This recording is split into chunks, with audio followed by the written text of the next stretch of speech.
Hey everybody, it's James from WealthQuest. Today I want to talk about assumptions that we might have as we're walking into this new year.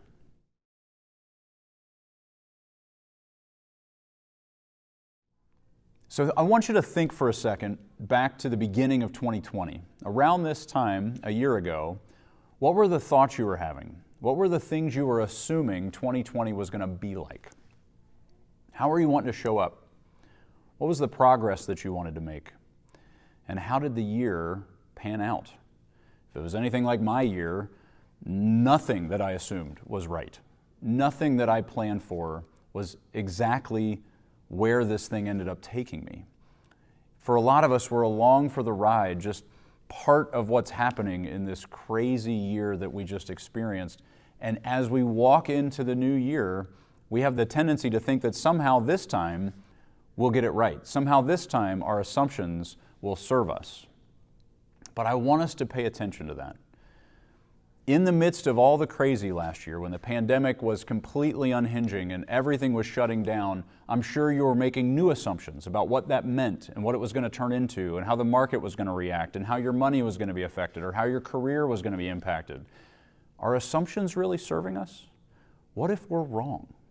What if the things we're assuming about what happens next are wrong? See, we practice them so often that we're convinced that we're right.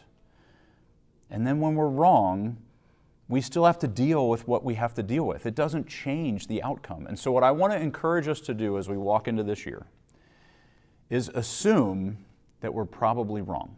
And I know that sounds really weird, but I actually think it's helpful. If we assume that what we think will happen is probably not going to be exactly what happens, we can roll with it a little bit better. We can be less affected by the fact that the things that we planned on didn't quite pan out.